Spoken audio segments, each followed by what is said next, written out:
आप चलिए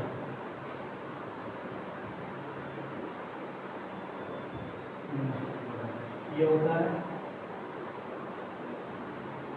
gross national product.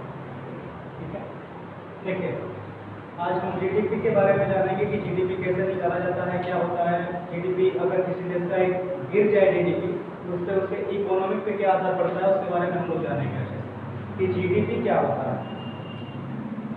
किसी भी देश, अब कोई भी देश अगर डेवलपमेंट कर रहा है तो उसका सीधा संबंध किससे है? जीडीपी से।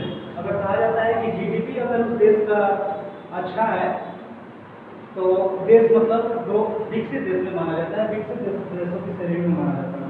तो सबसे पहले देखिए जीडीपी होता क्या है? Gross domestic product. ठीक है, ग्रॉस डोमेस्टिक प्रोडक्ट क्या होता है देखते हैं। सबसे पहला चीज होता है पॉलिटिकल बाउंड्री, पॉलिटिकल बाउंड्रीज। ठीक है, सेकेंड चीज आता है इसका 1 ईयर। फिर आता है goods and service, goods and services. और फिर आता है लास्ट प्राइस या लास्ट कॉस्ट। देखिए लास्ट प्राइस और लास्ट कॉस्ट क्या होता है। सबसे पहले हम लोग पॉलिटिकल बाउंड्री समझते हैं, फिर लास्ट प्राइस समझेंगे क्या होता है। पॉलिटिकल बाउंड्री कहता है किसी एक देश के सीमा के अंदर, किसी एक देश के सीमा के अंदर एक साल में जितना प्रोडक्शन होता है उसी को हम लोग उस देश का जीडीपी बोलते हैं। जैसे कि अगर मान लीजिए कि एक घड़ी है, ये चाइना की घड़ी है और चाइना की कंपनी ने इसको बनाया है। भले ही चाइना की कंपनी ने बनाया है लेकिन ये कंपनी इंडिया में है तो ये इस इंडिया के जीडीपी में क्या होगा? ऐड किया जाएगा। जैसे कि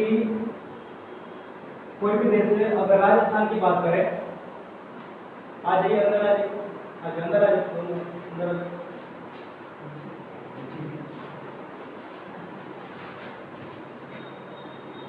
अगर मान लीजिए कोई प्रोडक्शन हो रहा है राजस्थान में, किसी भी चीज का उत्पादन हो रहा है राजस्थान में, और भले वो कंपनी है मान लीजिए महाराष्ट्र की, तो महाराष्ट्र की कंपनी है, राजस्थान में उत्पादन हो रहा है, तो उसको हम कहेंगे महाराष्ट्र के जीडीपी में नहीं, राजस्थान के जीडीपी में रखेंगे, क्योंकि राजस्थान की सीमा के क्या है?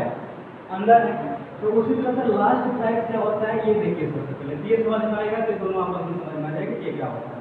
लास्ट प्राइस, लास्ट प्राइस मतलब होता है अंतिम मूल्य, किसी चीज का अंतिम मूल्य होता है जो वो क्या होता है ध्यान रखिए। जैसे कि मान लीजिए कि ये कोई स्मार्टफोन खरीदता है, मोबाइल खरीदता है या फिर लैपटॉप खरीदता है, तो उसका जो बैटरी होता है मान लीजिए वो किसी और कंपनी ने बनाया है।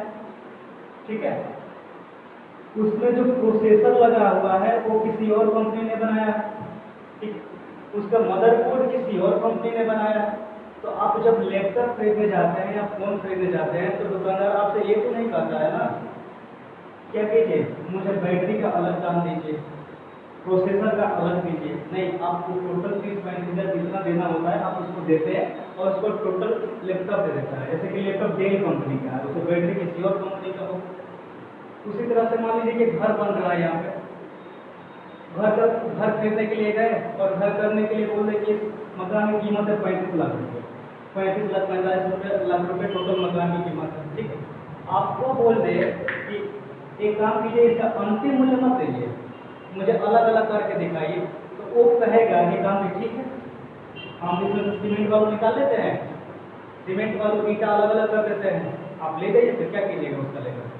उसी तरह से ध्यान रखिए कि अंतिम मूल्य क्या होता है कि वो सीमेंट जो बिल्डिंग बनवाया हुआ है तो सीमेंट का अलग, ईटा का अलग, बालू का जो मिला है उसमें वो अलग। ऐसा तो नहीं करता है ना तो अलग अलग आपको दाम देने पड़ते हैं, नहीं, आप पूरा फुल पेमेंट करते हैं 35 लाख रुपये पूरा बिल्डिंग का। एक और एग्जाम्पल देते हैं छोटा सा, आप बिल्कुल आसानी से समझ जाएंगे। जैसे कि आप जिलेबी खाते हैं, जिलेबी आप खाते हैं अच्छे से, तो उसमें क्या किया जाता है कि जिलेबी दुकानदार के पास आप लेने जाते हैं तो ये तो नहीं बोलता है ना कि मुझे मैदा का अलग दाम दीजिए, चीनी का अलग दाम दीजिए, गैस का अलग दाम दीजिए, ठीक है, पानी का अलग दीजिए। नहीं, आप कहते हो तो आप जिलेबी चाहिए तो कहता है कि मुझे क्या कीजिए कि 120 रुपये 100 रुपये किलो जिलेबी आप ले चलिए, वो वही उसका क्या है अंतिम मूल्य। समोसा आप खाते हैं तो दुकानदार के पास जाते हैं तो दुकानदार आप 10 रुपये का एक समोसा देता है, 2 समोसा देता है, ये तो नहीं कहता ना आपसे कि मुझे आलू का दाम अलग दीजिए, ठीक है, उसमें मसाला भरे उसका दाम अलग दीजिए, नहीं उस आपको 10 रुपये का एक समोसा या 2 समोसा देता है तो वही उसका क्या है, अंतिम मूल्य है। अब देखिए गुड्स एंड सर्विस क्या होता है। गुड्स एंड सर्विस वो होता है मतलब वस्तु और सेवा, वस्तु और सेवा क्या होता है। वस्तु और सेवा की बात करें कि अगर कोई भी चीज आप खरीद रहे हैं तो किसी वस्तु के बदले आप उसको कोई ना कोई सेवा दे रहे हैं। जैसे कि मान लीजिए कि आप यहाँ से गए ट्रेन से कहीं जा रहे हैं तो उसको किराया दे रहे हैं, तो उसके बदले में ट्रेन आपको क्या दे रही है, सेवा दे रही है। ये नहीं कि आप 500 रुपया या 1000 रुपया 2000 का टिकट ले लिए तो ट्रेन आपकी हो गई, नहीं, वो आपको सेवा दे रहा है। जैसे कि वस्तु के बदले आपको कुछ मिलता है, अगर कोई चीज़ वस्तु दे रहे हो तो उस वस्तु के बदले आपको कोई मिल जाता है। जैसे गांव में बर्फ वगैरह खाया हो गया, आइसक्रीम वगैरह खाया होगा तो पता होगा कि कोई किसी के अगर पैसा किसी के पास नहीं रहता है, छोटे छोटे बच्चों के पास, तो क्या करता है कि उसको अनाज वगैरह चाहे आलू वगैरह दे देता है। खाए हो कि नहीं खाए हो? हाँ खाया है, ठीक है। देखो तो उसके बदले उसको क्या मिल जाता है, समोसा मिल जाता है ना, आइसक्रीम मिल जाता है, ठीक है। तो उसी तरह से सर्विस क्या होता है, हम यहाँ पे टीचिंग कर रहे हैं तो टीचिंग के बदले हम आपसे कुछ कोई भी चीज़ होता है तो सर्विस लेते हैं, कोई पैसा लेते हैं, उसके बदले में हम क्या देते हैं, आपको सर्विस देते हैं, ठीक है। लाइट चलाइए, लाइट चला गया, दिखाई दे रहा उसमें?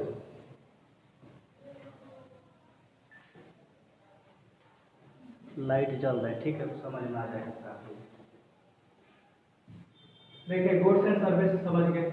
अगर मान लीजिए कोई रिचार्ज कर रहा है, किसी चीज़ पर रिचार्ज किया, एयरटेल पे हो गया, रिलायंस पे हो गया, जियो पे हो गया, तो क्या लेते हैं, पैसे लेते हैं, उसके बदले में आपको क्या देते हैं, सर्विस देते हैं, ठीक है। तो ये हो गया गुड्स एंड सर्विस। कोई भी चीज़ हो गया आपको, जैसे डॉक्टर के पास चले गए तो डॉक्टर आपसे कुछ चीज़ें लेता है, पैसा लेता है, और पैसा लेने के बाद क्या करता है, आपको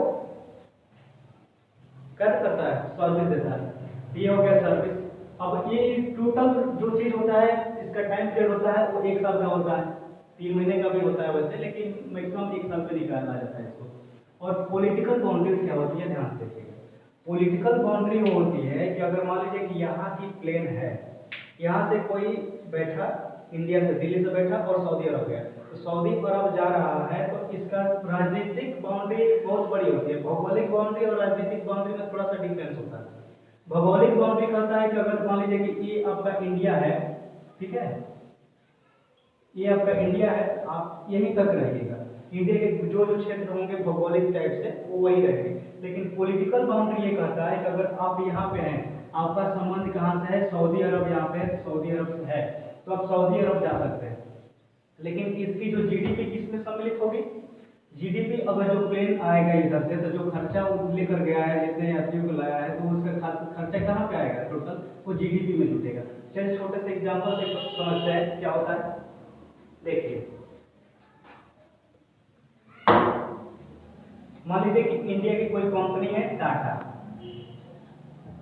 ठीक है, इंडिया की कोई कंपनी है टाटा,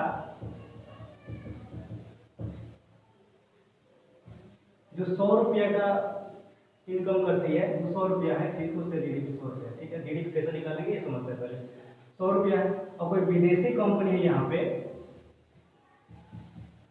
कोई विदेशी कंपनी किसी का भी मान लेते हैं, सोनी का मान लेते हैं, ठीक है, और ये यहाँ पे 50 रुपये का क्या करती है, प्रोडक्शन करती है। टाटा कंपनी यहाँ पे 100 रुपये का प्रोडक्शन करती है, और ये सोनी कंपनी यहाँ पे कितने रुपए का, 50 रुपये का प्रोडक्शन करती है। तो इसमें क्या होगा, इसका टोटल कहा जाएगा। अगर इंडिया का जीडीपी क्या होगा, तो देखिए टाटा कंपनी तो इंडिया की है ना, फिर टाटा कंपनी इंडिया की है, सोनी कंपनी कहाँ की है, ये फॉरेन की है, ठीक है, फॉरेन कंपनी है सोनी। तो लेकिन एक कंपनी कहाँ पे है, कंपनी इंडिया में है, इस बात को ध्यान रखिए, कंपनी इंडिया में है। तो टोटल जीडीपी कितना होगा, तो जीडीपी 100 + 50 कितना हो जाएगा, टोटल जीडीपी हो जाएगा 150। लेकिन अगर एक बात और समझिए कि अगर इंडिया का ही कोई आदमी है, रामू मान लेते हैं, कोई आदमी है रामू, ये है सऊदी अरब में, ये कमा रहा है 10 रुपये, तो बताइए कि ये जीडीपी में सम्मिलित होगा कि नहीं होगा, ये इसके जीडीपी में सम्मिलित होगा कि नहीं होगा। तो ये वाला जो रामू का कमाई है ये जीडीपी में सम्मिलित नहीं होगा, क्योंकि जीडीपी ये कहता है कि एक देश के अंदर जितना प्रोडक्शन होता है, चाहे वो किसी भी कंपनी के द्वारा हो, अगर उस देश में हो तो उसी को उस देश का जीडीपी बोलते हैं। ठीक है, तो अब जीडीपी समझ में आ गया। जीडीपी क्या होता है? जीडीपी ये कहता है कि किसी एक देश के सीमा के अंदर, राजनीतिक सीमा के अंदर एक साल में कितनी वस्तुओं का प्रोडक्शन होता है, उसी के अंतिम मूल्य को हम लोग क्या बोलते हैं? जीडीपी बोलते हैं, ग्रॉस डोमेस्टिक प्रोडक्ट बोलते हैं। अब देखिए जीएनपी अगर निकालना हो, जीएनपी निकालना हो तो कैसे निकालिएगा? तो जीएनपी का मतलब होता है gross national product. Gross national product मतलब सकल राष्ट्रीय उत्पाद। ये होता है सकल घरेलू उत्पाद। ये सकल राष्ट्रीय उत्पाद ये क्या करता है? जैसे नाम से डिफाइंड है, सकल राष्ट्रीय उत्पाद मतलब इस देश के लोगों के द्वारा, चाहे इस देश में विदेशों में कोई भी कंपनी हो, अगर इस देश के लोगों के द्वारा वो प्रोडक्शन हो रहा है, इस देश की कंपनी के द्वारा, मतलब भारत की कंपनी के द्वारा विदेशों में कहीं पर भी प्रोडक्शन हो, तो उसको हम लोग बोलते हैं जीएनपी। तो यहाँ पे जीएनपी कैसे निकालिएगा? जैसे देखिए टाटा कंपनी में, टाटा, ठीक है, टाटा कंपनी ने क्या की, 100 रुपए का प्रोडक्शन की, 100 रुपए के प्रोडक्शन की, और सोनी कंपनी जो फॉरेन कंपनी, विदेशी कंपनी थी, वो 50 रुपए का प्रोडक्शन की। ठीक है, 100 रुपए का प्रोडक्शन की टाटा कंपनी ने, 50 रुपए का प्रोडक्शन की कौन? सोनी कंपनी ने। और रामो इंडिया से जो बाहर गया होता है कमाने के लिए, वो 10 रुपये कमाएगा। तो अगर कहे कि जीएनपी क्या होता है, तो जीएनपी बताएगा ये कि जीएनपी अपने देश की जितनी सारी कंपनियां होती हैं, चाहे उसके द्वारा कमाने वाला कोई भी चीज हो, तो वो उसके नेशनल प्रोडक्ट में शामिल होगा। जैसे कि जीएनपी निकालने के लिए रामू कमा रहा है, भले ही बाहर कमा रहा है, लेकिन वो कहाँ का है? आज ही भले ही क्या होता है, भले ही वो बाहर का है, बाहर गया हो कमाने के लिए, लेकिन क्या करता है, वो है इंडिया का, तो वो इंडिया के जीडीपी में नहीं, जीएनपी में सम्मिलित होगा, ग्रॉस नेशनल प्रोडक्ट। तो जीएनपी निकालेंगे तो यहाँ से कितना हो जाएगा? टाटा इंडिया की कंपनी है तो रहेगी 100 रुपया, लेकिन ये देखिए, ये जो है फॉरेन कंपनी सोनी की 50 रुपये का प्रोडक्शन कर रहा है, ये तो बाहरी कंपनी है, इसको हम जीएनपी में ऐड नहीं करेंगे।